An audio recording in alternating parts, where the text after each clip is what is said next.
Welcome to InfoSpot. Please like, subscribe, and comment, guys. Qingdao Stadium merupakan saksi bersejarah di mana Indonesia menelan kekalahan menyakitkan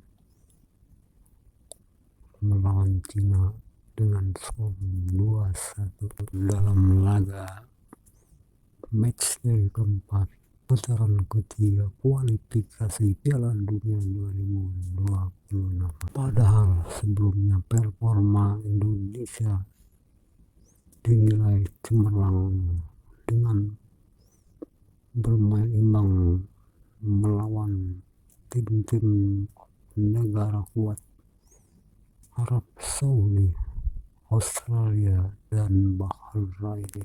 Banyak kalangan baik dari pengamat sepak bola, para pendukung timnas, dan supporter timnas Garuda menilai bahwa kekalahan tersebut disebabkan oleh 6 keputusan blunder yang dibuat oleh ST. Lalu apa saja keputusan blunder yang dibuat ST tersebut yang menimbulkan kekalahan menyakitkan? Meskipun ada suatu moto klasik yang menyatakan bahwa bola itu bundar. Berikut ini adalah 6 keputusan blunder yang dibuat ST. Yang pertama adalah perubahan line up yang tidak efektif. Sebagai satu blunder terbesar yang dibuat ST dalam melakukan perubahan formasi yang digunakan dalam laga melawan Cina.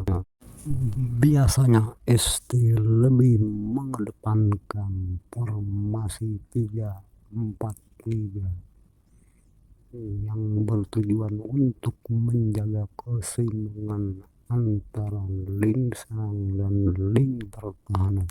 Namun dalam laga melawan Cina, ST membuat keputusan aneh dengan menggunakan formasi 5-4-1 sebagai strategi yang lebih defensif menurutnya.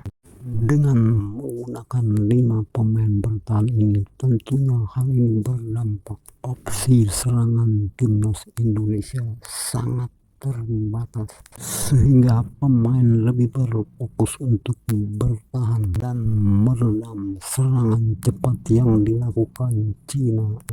Dan pada gilirannya formasi ini justru berakibat fatal, boro-boro menciptakan peluang serangan yang efektif. Malah timnas Indonesia terlihat menghadapi banyak kesulitan dalam mengembangkan permainannya, terutama di babak pertama. Padahal sangat dibutuhkan suatu kemenangan untuk memperoleh lolos Piala Dunia 2020. Dan sebagai akibat perubahan strategi ini, Indonesia tertinggal 2-0 dari Cina. Keputusan blunder kedua yaitu ST tidak menurunkan Tom Hai yang berposisi di lini tengah sebagai starter di babak pertama. Namun Hai baru diturunkan di babak kedua pada saat Indonesia ketinggalan 2-0. Dan ketika Hai bermain di babak kedua, maka terciptalah gol buat timnas Indonesia. Hal ini menimbulkan pertanyaan banyak pihak, kenapa dia tidak diturunkan di babak pertama? Andai Hai bermain di babak pertama, kemungkinan besar permainan Indonesia akan memperlihatkan stabilitas yang solid, sehingga kebobolan di babak pertama dapat diredam. Blunder yang ketiga adalah Rizky Ridho hanya duduk di bangku cadangan pada babak pertama. Banyak pihak yang menduga bahwa dengan cederanya Jordi Amat, Rizky Ridho akan menggantikan posisinya sebagai starter. Namun ST lebih memilih Sen Patinama ketimbang menggunakan Rizky Ridho. Namun setelah Indonesia ketinggalan 2-0 dari Cina, baru kemudian Rizky Ridho diturunkan di babak kedua. Hal ini memicu banyak kritik dari para pihak. Seandainya Rizky Ridho dimainkan sejak awal, maka kemungkinan besar dia dapat memperkuat pertahanan dan serangan lini belakang timnas Indonesia. Blunder yang keempat adalah di saat Indonesia ketinggalan 2-0 dari Cina, namun di babak kedua dia tidak menurunkan pemain pengganti striker seperti Dimas Derajat sebagai upaya untuk memberikan tekanan di area kotak penalti Cina untuk bisa menyamakan kedudukan, karena peran striker yang bisa diharapkan dapat melakukan penyerangan untuk menyamakan kedudukan. Keputusan blunder kelima adalah Eliano Ranger tidak masuk dalam daftar 23 pemain timnas yang ditetapkan ST, di mana banyak pihak yang mempertanyakan kenapa Eliano tidak dimasukkan ke dalam daftar pemain, padahal perannya bisa menjadi opsi yang tepat untuk mengisi wingback kanan timnas Indonesia. Namun di balik keputusan ST tersebut yang tidak memasukkan Eliano ke dalam daftar 23 pemain, hal ini menyebabkan ketumpulan skuad Indonesia di sisi sayap kanan.